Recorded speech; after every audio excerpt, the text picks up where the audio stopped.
네, 오늘도 주 안에서 승리하시며 또 복된 하루 되시길 축복합니다. 오늘의 말씀을 통해서 주와 동행한 하루 되시기를 축원합니다. 잠시 기도하시고 말씀 나누겠습니다. 하나님 아버지 감사합니다. 오늘도 귀한 하루 우리 성도들 건강으로 지켜주시고 또 마음으로나 육체적으로도 주 안에서 승리하는 귀한 믿음의 자녀들에게 도와주옵소서. 감사하고 거룩하신 예수님의 이름으로 기도 올려옵나이다. 아멘.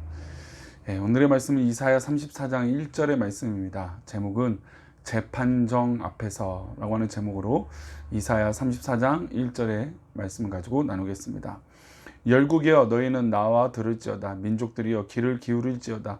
땅과 땅에 충만한 것 세계와 세계에서 나는 모든 것이여 들을지어다. 지혜로운 사람은 환경과 상황을 잘 살펴서 행동하는 사람일 것입니다. 그리고 그 상황과 환경들을 잘 판단하는 지혜가 있는 사람일 것이죠. 지혜로운 사람은 자신의 길만 가지 않고 상황을 잘 살펴봅니다. 그래서 주어진 환경에 대해서 합당한 대응을 잘하는 사람이 바로 지혜로운 사람이라고 할 수 있죠. 예를 들어서 운전하는 사람들이 한 길을 가는데 자주 그 길을 가다가 자주 상습적으로 정체를 한다든지 아니면 위험한 곳이라든지 아니면 또 사고가 다발 지역이라든지 안개가 자주 끼는 지역이라면 그 상황에 맞게끔 운전을 해야 되는 것입니다. 근데 그 상황에 맞춰서 운전하지 않으면 정말 언젠가는 위험을 경험할 수도 있다는 것이죠. 그것을 미리 판단하고 또 그 상황들을 꿰뚫어 보는 것이 바로 지혜로운 삶이라고 할 수 있을 것입니다. 신앙생활에서도 이런 지혜가 필요합니다. 우리도 주변 사람, 주변 환경과 또 상황과 그 모든 것에 내 삶을 적절하게 적용하고 또 살피고 있는지 돌아볼 필요가 있다는 것이죠. 우리 주변에 어떤 사람은 하나님이 주시는 복과 은혜를 받아 누리지만 어떤 분들은 징계를 받고도 한다는 것입니다. 지혜로운 사람은 어떤 사람이 징계를 받고 어떤 사람이 복을 받는지 또 그들의 신앙 패턴과 신앙의 모습이 어떤지 도전받으려고 한다는 것이죠. 그 모습들을 잘 살핀 후에 복을 받은 사람의 신앙 패턴을 따라 우리는 따라서 살아가는 것이 또한 지혜로운 모습일 것입니다. 성경에 많은 지혜로운 신앙인들이 있죠. 그 신앙인들의 모습을 보면서 믿음의 선조들은 이렇게 살았구나라고 도전받는 것이 지혜로운 삶일 것입니다. 근데 성경에 보면 또 반대로 연단을 받거나 또 하나님의 심판을 받는 경우들이 있습니다. 그 경우들을 살펴보면서 이것은 나를 훈련시켜 주시는 것이구나. 아니 이것은 나에게 경고하시는 것이구나 라는 것을 빨리 깨닫는 것도 지혜로운 모습일 것입니다. 오늘 이사야서에서는 이방과 열강에 대한 심판이 하나하나 기록되어 있습니다. 여러 나라에 대한 심판을 보면서 유다 백성들을 자신들을 스스로를 살펴봤어야 됩니다. 지혜로운 사람처럼 이런 열방들의 심판에 대한 메시지가 있었을 때, 말씀이 있었을 때, 이 말씀은 이 경고는 바로 나에게 행한 말씀이구나 라고 도전받아야 된다는 것이죠.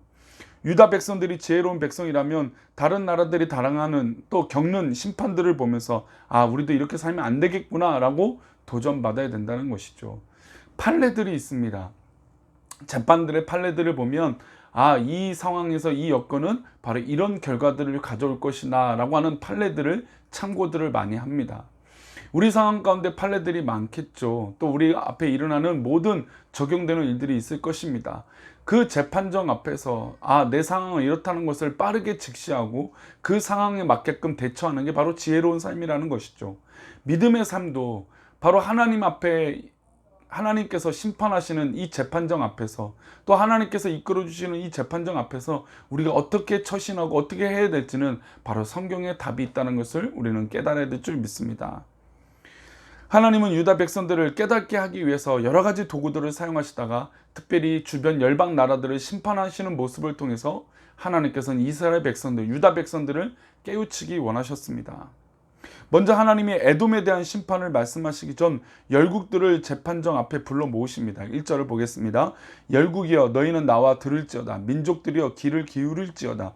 땅과 땅에 충만한 것 세계와 세계에서 나오는 나는 모든 것이여 들을지어다. 하나님께서 에돔을 심판하시는 재판정에 열국들을 다 나오라고 말씀하셨습니다.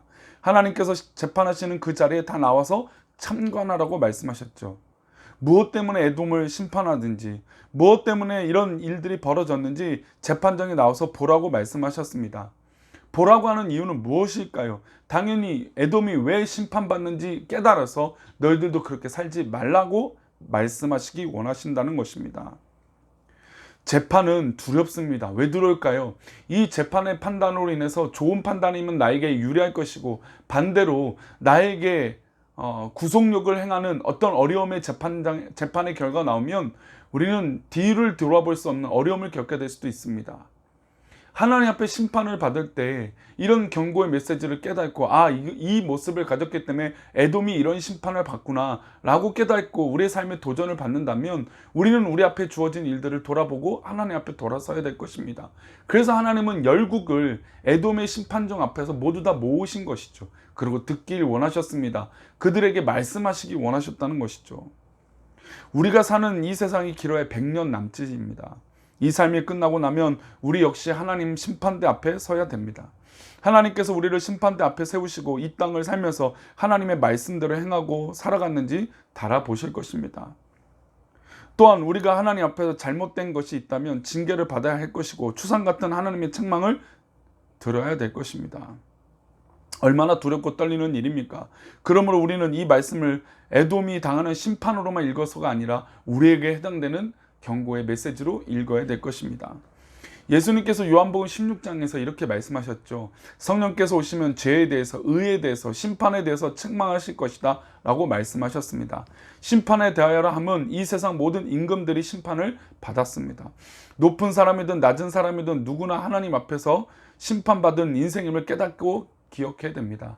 내 안에 성령이 임재하시면 우리 안에 있던 어떤 죄, 또 하나님 앞에 바로 서지 못한 이 모든 것을 심판하신다는 것을 기억해야 됩니다. 성경에 기록된 심판의 말씀을 기억하시면서 우리도 하나님 심판대 앞에 서야 한다는 사실, 또 성령님께서 그 모든 것을 밝히 드러내신다는 것을 깨달아야 될 줄 믿습니다. 하나님께서는 에돔을 심판하실 때 연약한 자, 일반 백성들, 관리들이 모든 하나님의 심판을 받게 될 것이라고 말씀하셨습니다. 6절 말씀입니다. 여호와의 칼이 피 곧 어린 양과 염소의 피에 만족하고 기름 곧 순양의 콩팥 기름으로 윤택하니 이는 여호와를 위한 희생의 보스라에 있고 큰 살육이 에돔 땅에 있습니다.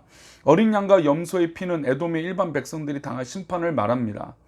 보스라고 하는 것은 에돔에서 가장 큰 도시를 말하고 있죠. 하나님이 에돔에서 가장 큰 도시를 심판하시고 에돔의 일반 백성들을 그들의 죄 때문에 심판을 다루겠다라고 말씀하고 계십니다. 일반인뿐만 아니라 에돔의 관리들도 심판하시겠다는 것이죠. 7절을 보면 들소와 송아지와 수소가 함께 도살장에 내려가니 그들의 땅이 피에 취하며 흙이 기름으로 윤택하리라. 들소와 송아지와 수소는 에돔의 관리들, 귀족들, 왕족들입니다. 이들도 역시 하나님의 심판을 피할 수 없습니다. 우리가 나는 괜찮겠지, 나는 뭐 예외가 있을 것이라고 생각하지만 하나님의 심판대 앞에서는 예외가 없습니다. 모두 다 그 심판대 앞에 공평한 것이죠. 있는 사람이나 없는 사람이나 권력을 갖고 있는 사람이나 아닌 사람이나 귀족이나 평민이나 우리가 생각하는 모든 사회적 규범에 있는, 아니 그 밖에 있는 사회적 조직일지라도 하나님 앞에서는 다 동일하고 평등한 것입니다. 그런데 에돔에 대한 심판은 하나님의 백성이 유다 백성들의 기도에 대한 응답이라고 또한 말씀하세요. 우리 8절입니다.